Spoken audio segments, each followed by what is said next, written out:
Hello friend, जय हिंद। आप सभी का फिर से हमारे इस यूट्यूब चैनल पर स्वागत है। तो 67 तक मैं ये ज्ञान बिंदु जीएस एकेडमी के द्वारा जो चलाया जा रहा है आगामी बिहार दरोगा का प्रैक्टिस सेट, उसका मैं 67 टेस्ट तक करा चुका हूँ। प्ले लिस्ट बना हुआ, जो भी नहीं देखे जाके एक बार अवश्य देखिए। तो जय हिंद दोस्तों, आप सभी का फिर से हमारे इस यूट्यूब चैनल पर स्वागत है। तो जैसा कि आप सभी को पता है कि यह ज्ञान बिंदु जीएस एकेडमी के द्वारा बिहार पुलिस का जो अवर सेवा आयोग है, जो दरोगा का वैकेंसी आने वाला है, उसको लेकर के यह प्रैक्टिस सेट चलाया जा रहा है। तो आज का हमारा जो प्रैक्टिस सेट है 68 है, 68, और ये वॉल्यूम 3 का लास्ट टेस्ट है। ठीक है, इसके आगे जब वॉल्यूम 4 आएगा तो उसको भी हम सीरियली से कराएंगे। और हाँ, इससे संबंधित पीडीएफ प्राप्त करने के लिए मेरा टेलीग्राम चैनल है जीके जीएस डिस्कशन, वहां से आप प्राप्त कर सकते हैं। ठीक है, एक है जीके जीएस डिस्कशन और एक है जीके जीएस डिस्कशन ग्रुप। तो जीके जीएस डिस्कशन वाला ज्वाइन करना है, अगर ग्रुप ज्वाइन करना तो ग्रुप भी ज्वाइन कर सकते हैं। ठीक है, तो चलते हैं आज की सेट को स्टार्ट करते हैं। बिल्कुल धमाकेदार प्रैक्टिस सेट कराने वाले हैं, तो आप लोग वीडियो में बने रहिए। और एक अनुरोध है आप सभी से कि जो भी हमारे चैनल पर नए हैं, एक बार लाइक और शेयर और सब्सक्राइब जरूर करें। ठीक है, अगर अभी नहीं तो अच्छा लगे तब कर दीजिएगा। ठीक है, तो चलते हैं, स्टार्ट करते हैं। इससे पहले थोड़ा सा हम बड़ा कर लेते हैं क्वेश्चन को। पहला क्वेश्चन कह रहा है कि दमन और दीव के बीच कौन सी खाड़ी अवस्थित है। कह रहा है दमन और दीव के बीच कौन सी खाड़ी अवस्थित है, तो कौन सी है? कैम्बे की खाड़ी है। दमन और दीव के बीच में कौन सी खाड़ी है? तो कैम्बे की खाड़ी है। कैम्बे की खाड़ी है। अगर उसी तरह से देखा जाए, अदान की खाड़ी किसके और किसके के बीच में है? तो यमन और सोमालिया के बीच में। अदन की खाड़ी किसके किसके बीच में है? तो यमन और सोमालिया के बीच में। कच्छ की खाड़ी की अगर बात करें तो कच्छ की खाड़ी जो है अरब सागर में अवस्थित है। कच्छ की खाड़ी कहाँ है? अरब सागर में स्थित है। और ओमान की खाड़ी की अगर बात करें तो ये हिंद महासागर में स्थित है। कहाँ है? हिंद महासागर में स्थित है। तो इस तरह से चारों ऑप्शन को आप लोग देख लिए हैं कि अदन की खाड़ी की अगर बात किया जाए तो यमन और सोमालिया के बीच में है। कैम्बे की खाड़ी आपको दिया हुआ है प्रश्न में, दमन और दीव के बीच में। कच्छ की खाड़ी की बात करें तो अरब सागर में है, और ओमान की खाड़ी की बात करें तो हिंद महासागर में है। अगला क्वेश्चन चलते हैं। देश की वर्तमान स्थलाकृति किस युग में सुनिश्चित हुई? देश की जो वर्तमान स्थलाकृति है वह किस युग में सुनिश्चित हुई थी? तो प्लीस्टोसिन युग में, है ना। किस युग में हुई थी? प्लीस्टोसिन युग में देश की वर्तमान स्थलाकृति, है ना, सुनिश्चित हुई थी। किस युग में? तो प्लीस्टोसिन युग में देश की वर्तमान स्थलाकृति किस युग में सुनिश्चित हुई थी? प्लीस्टोसिन युग में। अगला क्वेश्चन, निम्न में से कौन सिंधु की सबसे बड़ी सहायक नदी है? तो सिंधु नदी के बारे में आप लोग अवगत होंगे। तो कह रहा उसकी सबसे बड़ी सहायक नदियां कौन है? तो चेनाब नदी है ना। सिंधु की सबसे बड़ी सहायक नदी की अगर बात करें तो कौन सी है? चेनाब नदी, चेनाब। अगला क्वेश्चन, कोपेन के जलवायु, कोपेन एक संस्था है, तो कह रहा कोपेन के जलवायु वर्गीकरण के अनुसार गंगा के मैदानी तथा उत्तरी पूर्वी भारत के अधिकतर प्रदेशों में किस प्रकार का जलवायु पाई जाती है? तो CWG, है ना। किस प्रकार के? CWG। कोपेन जो है जलवायु के दृष्टिकोण से 8 वर्गों में बांटा गया है। तो उसी में से ये गंगा के मैदान तथा उत्तरी पूर्वी भारत के जो प्रदेश हैं, है ना, उसको CWG में डिवाइड किया गया है। किसमें? CWG में। अगला क्वेश्चन, किस वृक्ष से लीसा नामक पदार्थ प्राप्त होता है जिससे तारपीन का तेल बनाया जाता है? अब क्वेश्चन ऐसे भी पूछ सकता है कि तारपीन का तेल किससे बनाया जाता है?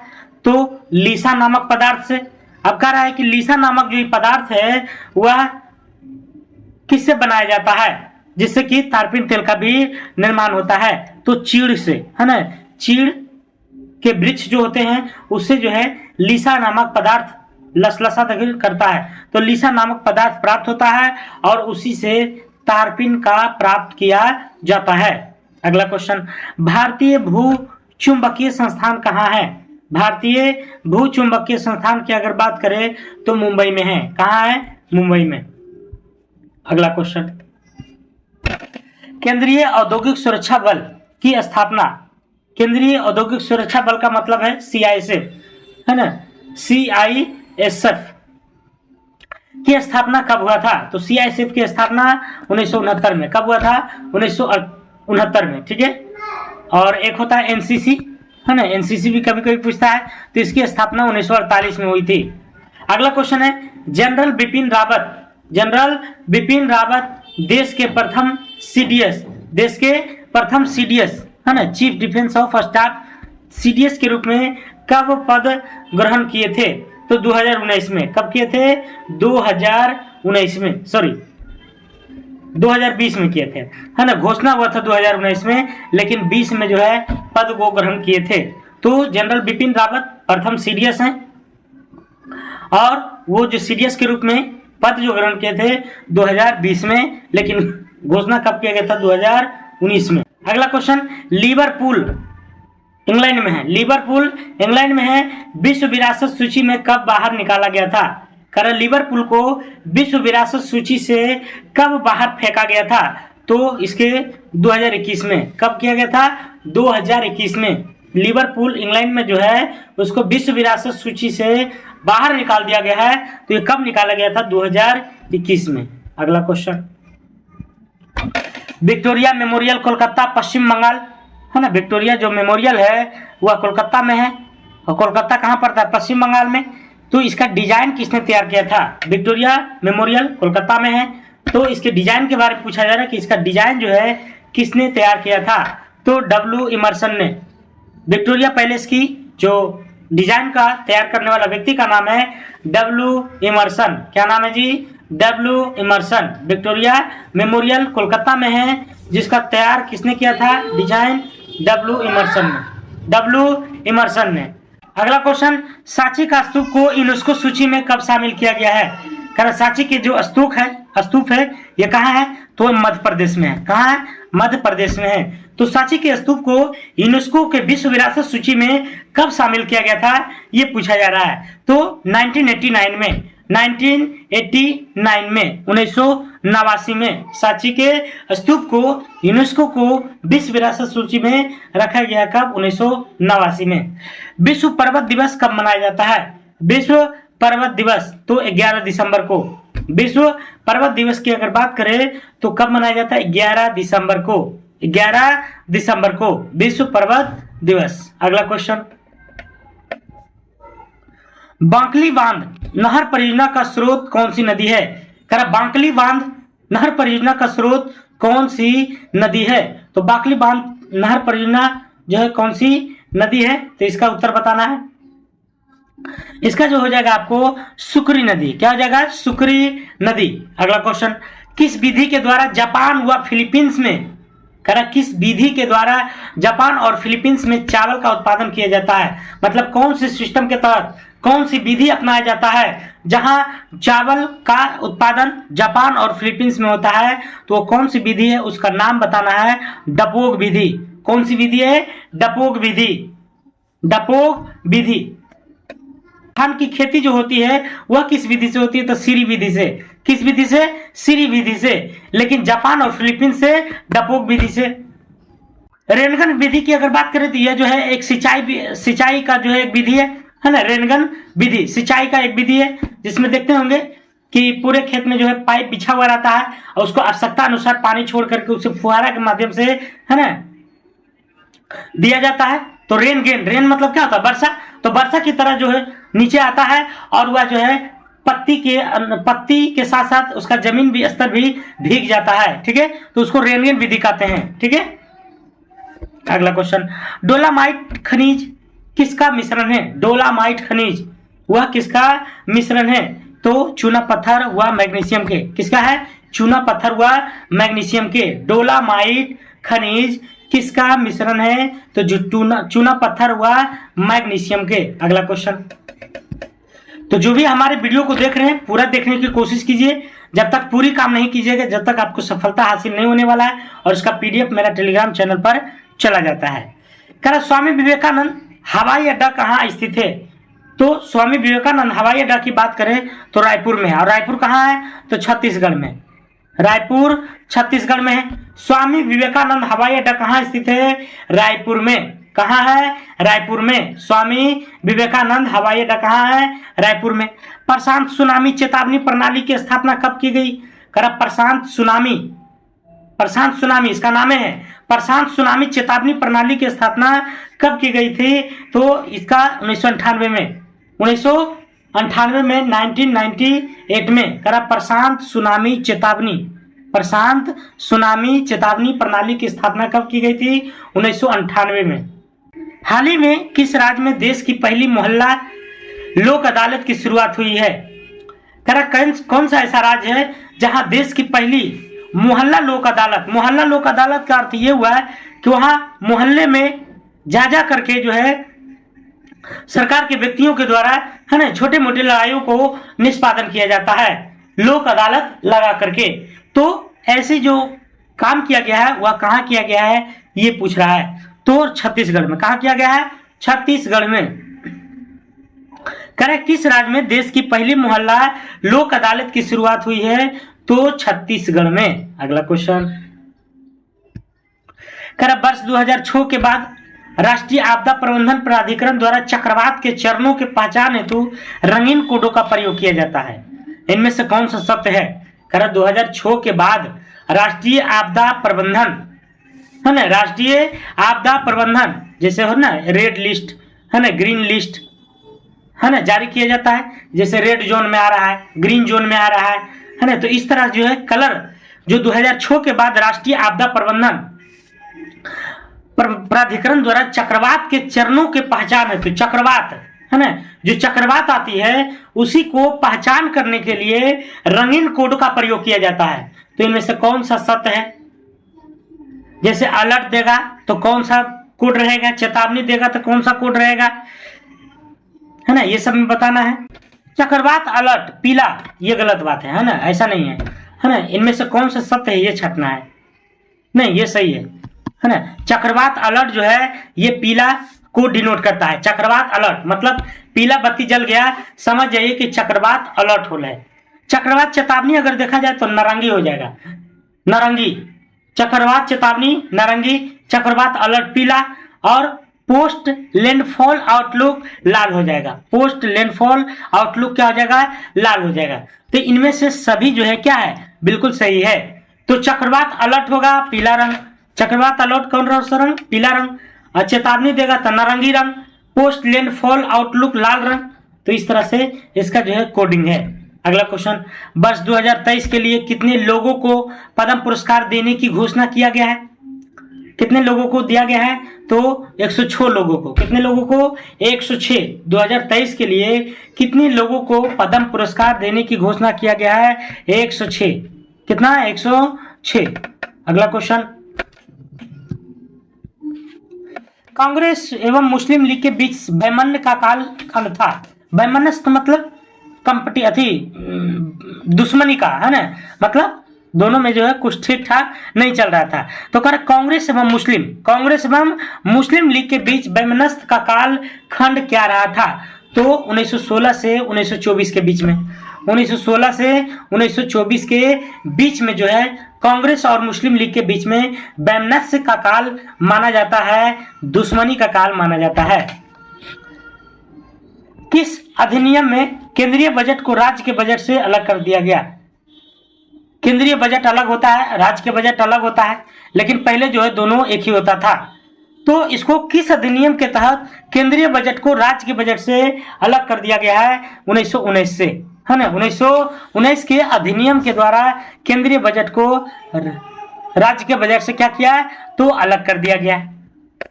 अगला क्वेश्चन, क्रिप्स मिशन योजना के सदस्य में से कौन निम्नलिखित में से भारत के सचिव पद पर थे? क्रिप्स मिशन योजना, तो आप सभी को पता है कि इसमें 3 गो सदस्य था। स्टेफोर्ड क्रिप्स था, अलेक्जेंडर था, एबी अलेक्जेंडर, पैथिक लॉरेंस था, है ना। तो तीनों था, लेकिन इसमें पूछ रहा है कि भारत के सचिव पद पर थे कौन?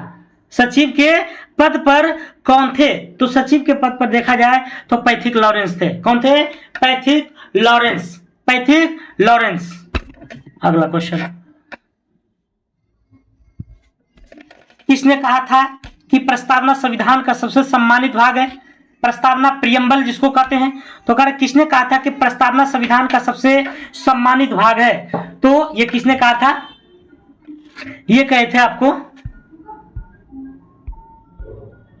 पंडित ठाकुर प्रसाद भार्गव, है ना। कौन कहे थे? पंडित ठाकुर प्रसाद भार्गव कहे थे, पंडित ठाकुर प्रसाद भार्गव। अगला क्वेश्चन, संवैधानिक अधिकार के अंतर्गत अंतर्राष्ट्रीय व्यापार का अधिकार किस अनुच्छेद में वर्णित है? कह रहा संवैधानिक अधिकार के अंतर्गत, संवैधानिक अधिकार के अंतर्गत अंतर्राष्ट्रीय व्यापार का अधिकार किस अनुच्छेद में वर्णित है? तो यह किस अनुच्छेद में है? 301 में। किसमें है? 301, 301 में। अगर 202 की बात किया जाए तो 202 में जो है वार्षिक वित्तीय विवरण है, वार्षिक वित्तीय विवरण है, वार्षिक वित्तीय विवरण है। और 201 की अगर बात करें तो राष्ट्रपति के लिए जो है 201 जो है ना, राष्ट्रपति के लिए जो है राज्यपाल कोई भी विधि को जो है रोक के रख सकता है, उससे चर्चा करने के लिए रोक कर रख सकता है। अनुच्छेद 201 कहता है कि राज्यपाल का यह अधिकार होगा कि किसी भी विधि के लिए, जैसे विधान परिषद में या विधानमंडल में कोई कानून पारित हुआ तो अंतिम रूप से राज्यपाल का साइन होता है, लेकिन अगर राज्यपाल का मन होगा कि नहीं इस पर थोड़ा सा विचार करना चाहिए राष्ट्रपति महोदय को, तो उसके लिए वह कानून को रोक सकता है जब तक तब तक वह विचार ना हो जाए। तो 201 में, ये कितना में? 201 में। 301 बता ही दिए कि 301 में क्या है कि अंतर्राष्ट्रीय व्यापार का अधिकार 301 में है, अंतर्राष्ट्रीय व्यापार का अधिकार। 202 में है आपको वार्षिक वित्तीय विवरण। अगला क्वेश्चन, बचपन बचाओ आंदोलन निम्नलिखित में से किससे संबंधित है? बचपन बचाओ आंदोलन किससे संबंधित है? तो बचपन बचाओ आंदोलन जो है कैलाश सत्यार्थी, यहाँ सत्यार्थी नहीं सत्यार्थी होगा, है ना। तो बचपन बचाओ आंदोलन निम्नलिखित में से किससे संबंधित है? तो ये संबंधित है कैलाश सत्यार्थी से, कैलाश सत्यार्थी से बचपन बचाओ। अगला क्वेश्चन, कौन सा अनुच्छेद संसद को यह अधिकार देता है? कह कौन सा ऐसा अनुच्छेद है जो संसद को यह अधिकार देता है कि संसद मौलिक अधिकार को अधिक से अधिक प्रभावी बना सकता है ना, कि संसद जो है मौलिक अधिकार को अधिक से अधिक प्रभावी बना सकता है, मजबूती दे सकता है। तो ये कौन है? आपको आर्टिकल 35, आर्टिकल 35 है, अनुच्छेद 35 है। कह रहा कौन सा अनुच्छेद संसद को यह अधिकार देता है कि संसद मौलिक अधिकार को अधिक से अधिक प्रभावी बना सकता है? अनुच्छेद 35। फजल अली आयोग जो राज्यों के पुनर्गठन से संबंधित है, बिल्कुल सही है। फजल अली आयोग की बात करें तो 1953 में आया था, 1953 में। तो फजल अली आयोग की राज्यों के पुनर्गठन से संबंधित है। यह अपनी रिपोर्ट किस वर्ष प्रस्तुत किया था? तो ये जो रिपोर्ट दिए थे आपको 1955 में। कब दिया था? 1955 में। और आया था कब?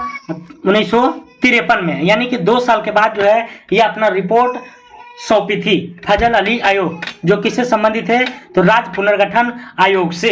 अगला क्वेश्चन, निम्नलिखित में से कौन तदर्थ समिति है? निम्नलिखित में से कौन तदर्थ समिति है? तो तदर्थ समिति की अगर बात करें तो प्रवर समिति को तदर्थ समिति कहते हैं, प्रवर समिति को। अगला क्वेश्चन, भारत के किसके चुनाव में आरक्षित स्थानों को चक्रानुक्रम से भरे जाने की प्रावधान किया गया है? भारत के किसके चुनाव में, मतलब किसके चुनाव में? लोकसभा के, राज्यसभा के, पंचायत राज के। तो कह रहे किसके चुनाव में आरक्षित स्थानों को चक्रानुक्रम मतलब रोटेट होते रहता है ना, रोटेट जो बैठाया गया है सरकार के द्वारा वो जो है रोटेट होते रहता है। और ये जो प्रावधान किया गया है पंचायती राज संस्थानों के चुनाव में, किसमें किया गया है? पंचायती राज संस्थानों के चुनाव में। आप लोग देखते होंगे गांव घर में कि देखता होगा कि आज महिला का सीट है, एससी का सीट है, एसटी का सीट है, ओबीसी का सीट है। तो इस तरह से यह जो चक्रण है ये चलते रहता है। तो किसके चुनाव में? पंचायती राज संस्थानों के चुनाव में। अगला क्वेश्चन, उत्तरी गोलार्ध में पृथ्वी का चुंबकीय ध्रुव, उत्तरी गोलार्ध और दक्षिणी गोलार्ध हमारा जो है ग्लोब 2 भागों में है, उत्तरी और दक्षिणी। तो कह रहा उत्तरी गोलार्ध में पृथ्वी का चुंबकीय ध्रुव क्यून एलिजाबेथ द्वीप पर स्थित है। कह रहा उत्तरी गोलार्ध में पृथ्वी का जो चुंबकीय ध्रुव है वह क्यून एलिजाबेथ द्वीप पर स्थित है। यह कहाँ स्थित है? यह कहाँ स्थित है? तो कनाडा में है। कहाँ है?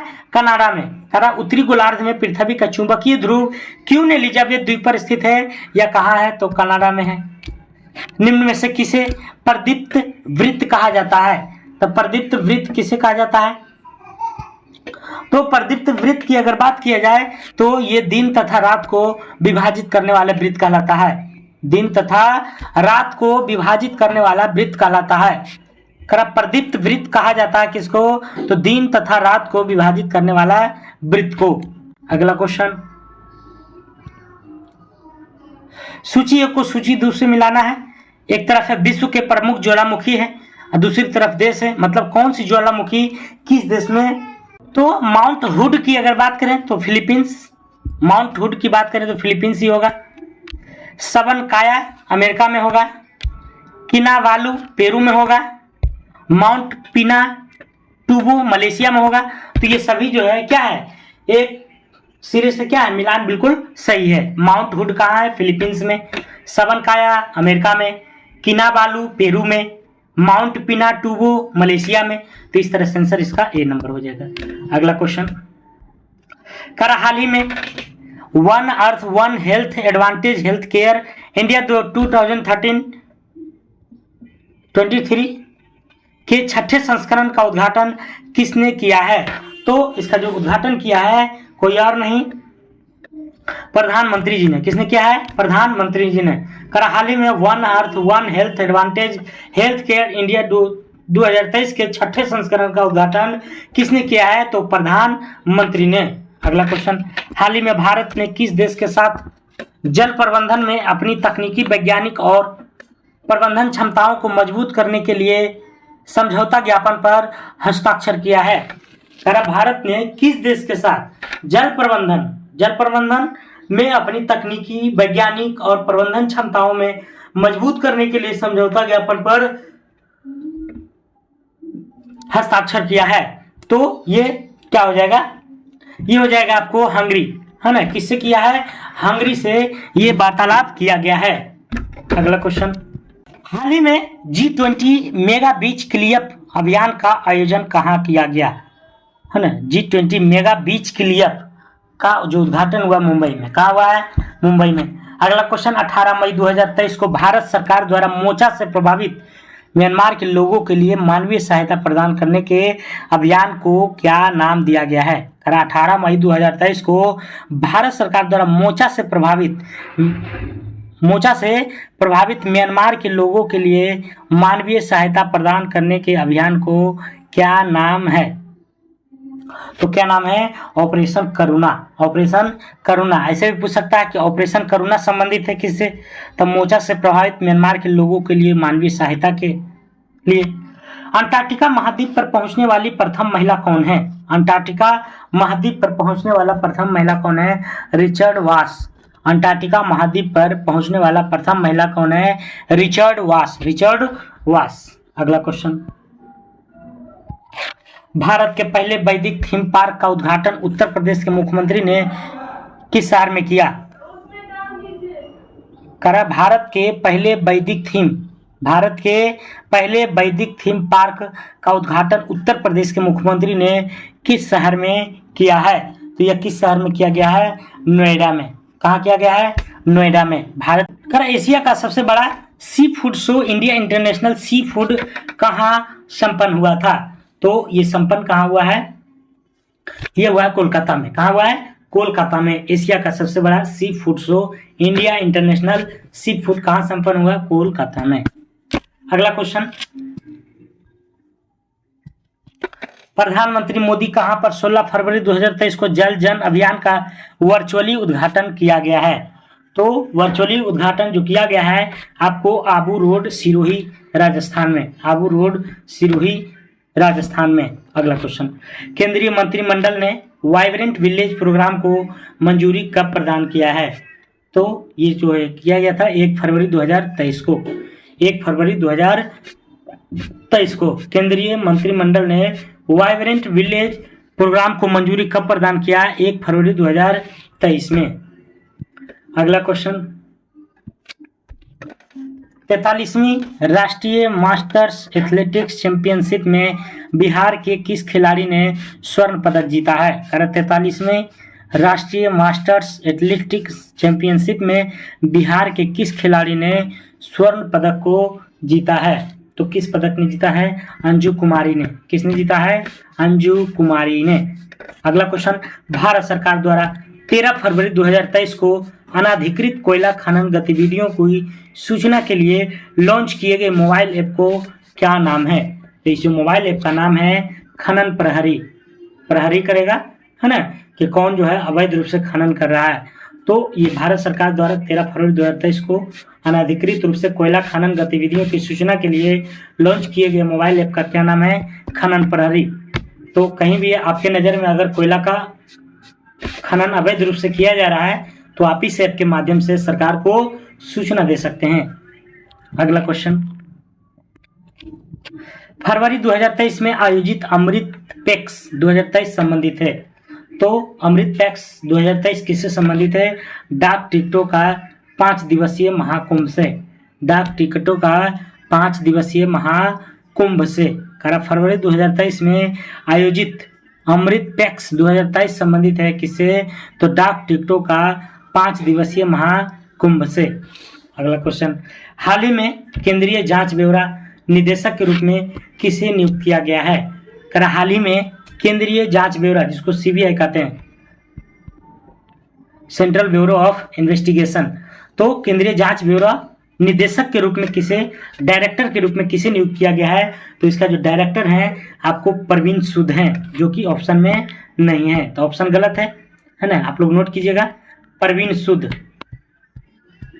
परवीन सूद। अगला क्वेश्चन, भारतीय संस्कृति का प्रधान केंद्र था। भारतीय संस्कृति का जो प्रधान केंद्र था वो कौन सा है?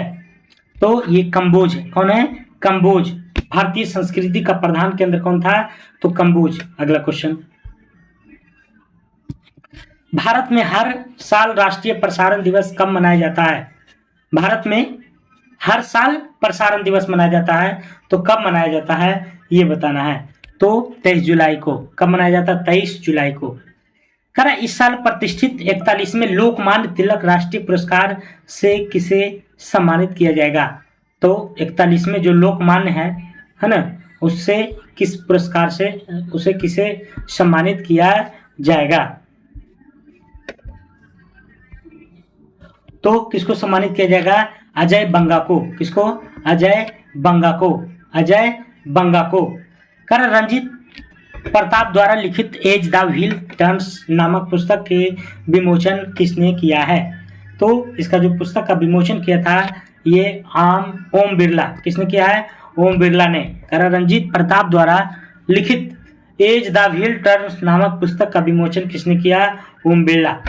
ओम बिरला क्या है अभी? तो लोकसभा के स्पीकर हैं। मरुस्थल प्रतिनिधित्व करते हैं। मरुस्थल प्रतिनिधित्व करते हैं तो किसको? वृष्टि छाया को। किसको? वृष्टि छाया को। National bureau of plant genetic resources कहाँ स्थित है? तो ये कहाँ है? नई दिल्ली में। National bureau of plant genetic resource, नई दिल्ली में। अगला क्वेश्चन, एक तरफ ऐतिहासिक घटनाक्रम है और दूसरी तरफ उसकी तिथियां हैं, तो इस पर अगर नजर डाला जाए तो इसका आंसर हो जाएगा बी नंबर। ठीक है, अब बी नंबर में देखते हैं। भारतीय उपमहाद्वीप में लोहे का प्रयोग की शुरुआत, तो लोहे के प्रयोग की शुरुआत 3000 साल पहले हुई थी। आहत सिक्के का प्रारंभिक प्रचलन की अगर बात देखा जाए तो करीब 2500 साल पहले हुआ था। संगम साहित्य की रचना की शुरुआत की अगर बात की जाए तो करीब 2200 से 1900 साल पहले हुई थी। और आर्किमिडीज का पतन का प्रचलन ये कब हुआ था?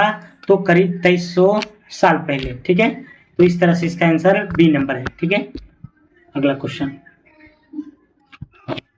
निम्नलिखित ऐतिहासिक स्थलों पर विचार कीजिए कि ऐतिहासिक स्थलों में कौन सा भित्ति चित्रकला के लिए जाना जाता है। भित्ति मतलब होता है ना, गांव घर में कहता है भीत मतलब जो मिट्टी का दीवार बना हुआ रहता था, है ना। तो कह रहा कि स्थलों पर विचार कीजिए कि कौन सा भित्ति चित्रकला के लिए जाना जाता है। तो भित्ति चित्रकला के लिए यहाँ कौन जाना जाता है? केवल 1 और 2, मतलब अजंता की गुफाएं और लेपाक्षी मंदिर। बाकी सांची का स्तूप में ऐसा कुछ नहीं है कि भित्ति के, है ना, दीवार का वर्णन मिला है, लेकिन अजंता की गुफाएं और लेपाक्षी मंदिर, ये दोनों में जो है क्या हुआ है, तो भित्ति का प्रयोग किया गया है। अगला क्वेश्चन, गंधार शैली के अंतर्गत बुद्ध की मूर्तियां किस मुद्रा में बनाई गई है? गंधार शैली के अंतर्गत बुद्ध की मूर्तियां किस मुद्रा में बनाई गई है? तो किस मुद्रा में बनाई गई है? आसन एवं स्थानक दोनों मुद्रा में। आसन एवं स्थानक, आसन एवं स्थानक दोनों मुद्रा में। आसन। अगला क्वेश्चन, किस सुल्तान ने जमीन में फसल की नपाई का आधा राजस्व के रूप में दावा किया था? तो कौन था? अलाउद्दीन खिलजी था, है ना, जो कि 50% तक जो है लगान लेता था। तो किस सुल्तान ने जमीन में फसल की नपाई का आधा राजस्व के रूप में दावा किया? अलाउद्दीन खिलजी। निम्नलिखित में से कौन सा सुमेलित नहीं है? सुमेलित नहीं है, तो इसमें जो सुमेलित नहीं है आपको डी नंबर, बाकी सब ठीक है। शेख मुइनुद्दीन चिश्ती का दरगाह कहाँ है? अजमेर में, बिल्कुल सही है।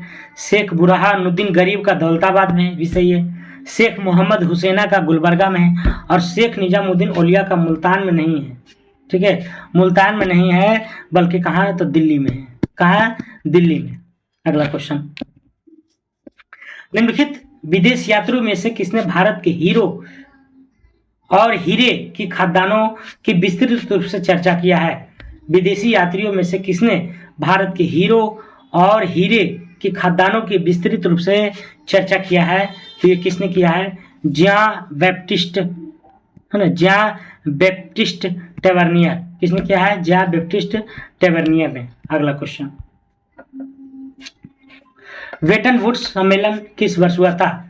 ये जो ब्रिटेन वुड है ना, वेटन वुड जो सम्मेलन है, ये सम्मेलन जो है 44 देशों के मिलकर हुआ था आर्थिक गतिविधियों को कंट्रोल करने के लिए। और इसी सम्मेलन में, है ना, 2 संस्था का निर्माण हुआ था, जिसमें एक था IMF इंटरनेशनल मॉनेटरी फंड, एक हुआ था वर्ल्ड बैंक का, एक हुआ था वर्ल्ड बैंक का। तो यही ब्रिटेन वुड सम्मेलन है, तो ये कब हुआ था ये पूछा जा रहा है। तो कब हुआ था? 1944 में, 1944 में। कब हुआ था? 1944 में। दिसंबर 1925 में बंबई में भारतीय कम्युनिस्ट पार्टी के संस्थापक कौन है? करा, दिसंबर 1925 में बंबई में भारतीय कम्युनिस्ट पार्टी के संस्थापक कौन है? तो इनका जो संस्थापक है ये कौन है? तो इसका संस्थापक हो जाएगा MN राय। कौन है? MN राय है। कौन है? MN राय। अगला क्वेश्चन, कॉमिंटर्न क्या था? कॉमिंटर्न क्या था? कॉमिंटर्न क्या था? तो रूस का अंतर्राष्ट्रीय साम्यवादी संगठन है। रूस के अंतर्राष्ट्रीय साम्यवादी संगठन है जिसका नाम है कॉमिंटर्न। कृषि को उद्योग का दर्जा देने वाला प्रथम राज्य महाराष्ट्र कब बना? कृषि को उद्योग का दर्जा देने वाला प्रथम राज्य महाराष्ट्र बन गया है। तो कब? 1997 में। कब बना था? 1997 में। अगला क्वेश्चन, भारत में पहला जल विद्युत शक्ति गृह कब प्रारंभ हुई थी? भारत में पहला जल विद्युत शक्ति गृह, तो जल विद्युत शक्ति गृह 1897 में, है ना। कब किया गया था? 1897 में, 1897 में। और पहला जो है कहाँ हुआ था? तो दार्जिलिंग में। तो भारत में पहला जल विद्युत शक्ति गृह कब प्रारंभ हुआ? 1897 में। कहाँ हुआ था? तो दार्जिलिंग में हुआ था। राष्ट्रीय आय का सामाजिक लेखांकन गणना विधि का विकास किसने किया? राष्ट्रीय आय का सामाजिक लेखांकन गणना विधि का विकास किसने किया है? तो रिचर्ड स्टोन ने। किसने किया है? Richard stone. रिचर्ड स्टोन ने। क्रिप्स मिशन भारत कब पहुंचा था? तो मार्च में, तो सभी लोग जानते हैं, लेकिन मार्च में कब? तो मार्च में ये 23 मार्च 1942 को। कब पहुंचे थे? 23 मार्च 1942 को क्रिप्स मिशन भारत पहुंचा था। गांधी जी के निजी सचिव कौन थे? गांधी जी के महादेव देसाई थे। कौन थे? महादेव देसाई। अगला क्वेश्चन, सार्जेंट योजना के तहत, सार्जेंट योजना के तहत उत्तर माध्यमिक श्रेणी को समाप्त करके 40 वर्षों के भीतर देश में शिक्षा के पुनर्निर्माण का कार्य पूरा होना था, परंतु खेर समिति ने इस अवधि को घटाकर मात्र कितना वर्ष कर दिया था? तो मात्र और मात्र कितना वर्ष कर दिया? 20 वर्ष। 40 वर्ष में होना था, लेकिन इसे घटा करके 20 वर्ष ने कर दिया था।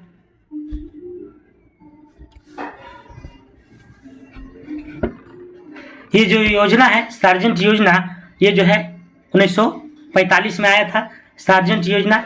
इसी के तहत उत्तरी माध्यमिक श्रेणी को समाप्त करके 40 वर्षों के भीतर देश में शिक्षा के पुनर्निर्माण का कार्य पूरा होना था, परंतु खेर समिति ने इस अवधि को घटाकर कितना वर्ष कर दिया था?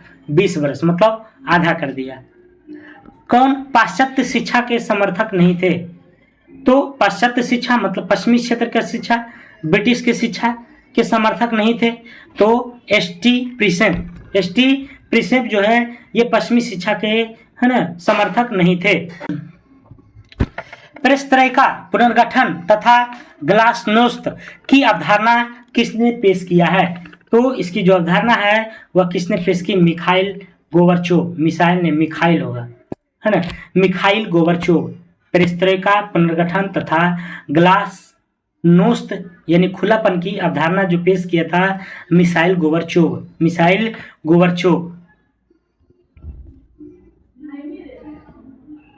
Mikhail Gorbachev. ये जो पेरेस्ट्रोइका जो पुनर्गठन था ये रूस में आर्थिक सुधार हेतु था। रूस में क्या था? आर्थिक सुधार हेतु था।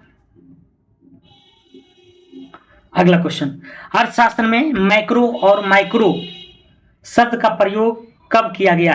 अर्थशास्त्र में माइक्रो और माइक्रो, है ना, MACRO और MICRO शब्द का प्रयोग कब किया गया है? तो ये कब किया गया था? 1933 में, 1933 में, 1933 में। Social welfare and collective choice का सिद्धांत का प्रतिपादन कौन था? Social welfare and collective choice का सिद्धांत कौन था? किसने दिया है? तो एन हर्समैन ने social welfare and collective choice का सिद्धांत का प्रतिपादन कौन किया था? तो एन हर्समैन। अंतर्राष्ट्रीय क्रिकेटर में सबसे ज्यादा विकेट लेने वाला दूसरे भारतीय गेंदबाज कौन बन गया है? तो कौन बन गया है? आपको रविंदर अश्विन। ग्रीष्म काल में आर्द्र उष्मा का अनुभव होता है। गर्मी में आर्द्र उष्मा का अनुभव होता है जब मौसम कैसा होता है? तो मौसम जब उमस वाला होता है। क्या होता है? उमस वाला, मग्गी वाला। अगला क्वेश्चन, प्रोटीन एवं वसा दोनों की प्रचुरता मूंगफली में मिल जाएगी आपको, प्रोटीन भी और वसा भी। क्रोमोजोम की संरचना में भाग लेते हैं, कौन भाग लेते हैं क्रोमोजोम में? तो डीएनए और प्रोटीन। क्रोमोजोम की संरचना में भाग लेने वाला कौन है? तो डीएनए और प्रोटीन। पत्तों में दिखाई देने वाला शिराएं काम करती है। तो ये जो काम करती है आपको चालन का पत्तों में जो दिखाई देने वाला सिराएं हैं, नहीं देखते हैं, कटा कटा रहता है हल्का हल्का डिजाइनिंग की तरह। तो पत्ते में जो दिखाई देने वाला सिराएं हैं वह किस काम में आता है? तो चालन में, है ना, किसमें? चालन में, मतलब चलने में, है ना, एक खाद्य पदार्थों को जो पहुंचाता है। अपने शरीर के किस भाग से निकले स्राव से मकड़िया जाल बनाती है? तो किस भाग से निकलती है जिससे जाल बन जाती है? तो ये कौन है? उदर के पश्च, है ना, उदर के पश्च मतलब उदर के पश्च भाग से, मतलब उसके पीछे वाले भाग से। अगला क्वेश्चन, शीशे की छड़ जब भाप में रखी जाती है, शीशा का जब छड़ को भाप में रखी जाती है तो इसकी लंबाई बढ़ जाती है, परंतु इसकी चौड़ाई क्या होगी? तो इसकी चौड़ाई की अगर बात करें जाए तो इसमें थोड़ा सा कंफ्यूजन है ना। चौड़ाई में क्या होगा? नहीं होगा। लंबाई तो मान के चलिए बढ़ जाता है, लेकिन चौड़ाई में क्या होगा ये आप लोग कमेंट कीजिएगा, ठीक है, अगर जानते हैं तो। फोटोग्राफिक प्लेट की विकसित करने में क्या? तो इसमें सोडियम थायोसल्फेट उपचायक की भांति उपयोग होता है। तो सोडियम थायोसल्फेट उपचायक की भांति प्रयोग होता है। अगला क्वेश्चन, कथन ए है, कारण आर है ना। कह रहा है कि ए में कह रहा है उच्चतर तापमान पर रासायनिक अभिक्रिया तीव्रतर हो जाती है, उच्चतर तापमान पर आणविक गति और द्रुत हो जाती है। तो क्या ये सही है या गलत है?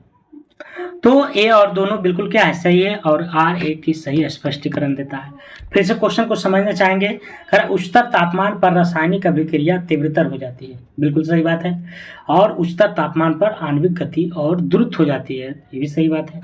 तो ए और दोनों क्या है, सही है, जबकि आर ए का सही स्पष्टीकरण देता है। अगला क्वेश्चन, परमाणुविक संख्या जेड एवं द्रव्यमान संख्या ए के एक परमाणु में इलेक्ट्रॉन की संख्या क्या होगी? तो इलेक्ट्रॉन की संख्या की अगर बात करें तो क्या हो जाएगा, जेड। पीएच एक मूल्यांकन दर्शाता है, pH power of hydrogen, pH. तो पीएच एक मूल्यांक को दर्शाता है किसकी? तो भूकंप सॉरी किसी घोल के अम्लीय या क्षारीय होने की मूल्यांकन करता है, पीएच। पारे का साधारणतः तापमापी यंत्रों में उपयोग किया जाता है क्योंकि इसकी विशेषता क्या है? इसकी विशेषता है कि उच्च संचालन शक्ति होती है, उच्च संचालन शक्ति। नीचे दिए गए पदार्थों को उनके घनत्व के अवरोही क्रमानुसार कौन सा है? घनत्व के आधार पर। तो घनत्व में क्या हो जाएगा? सोना, पारा और इस्पात। अगला क्वेश्चन, ध्वनि ऊर्जा को विद्युत ऊर्जा में परिवर्तित करने वाला यंत्र क्या है? तो माइक्रोफोन है। कौन है? माइक्रोफोन। अगला क्वेश्चन, दो उपग्रह पृथ्वी के इर्द गिर्द एक ही वृत्तीय कक्षा में गतिशील है, कौन सा एक सही है? तो इसमें से कौन सा सही है? तो उपग्रहों का चाल क्या होगा? समान हो जाएगा। लिग्नन है ना, लिग्नन नामक पदार्थ जमा रहता है, कहाँ जमा रहता है? लिग्नन। तो लिग्नन जो है पदार्थ कहाँ रहता है जमा? ये रहता है आपको जाइलम उत्तक में, है ना, जाइलम उत्तम उत्तक पर। मृदा में मतलब मिट्टी में अम्लता कम करने के लिए मृदा में किन के चूर्णों का मिश्रण मिलाया जाता है? अम्लता को कम करने के लिए तो किसको मिलाया जाता है? डोलामाइट एवं चूना पत्थर, डोलामाइट एवं चूना पत्थर। लाइकेंस अभिव्यक्ति करते हैं, है ना, तो सहभोजता सहपरोपकारिता,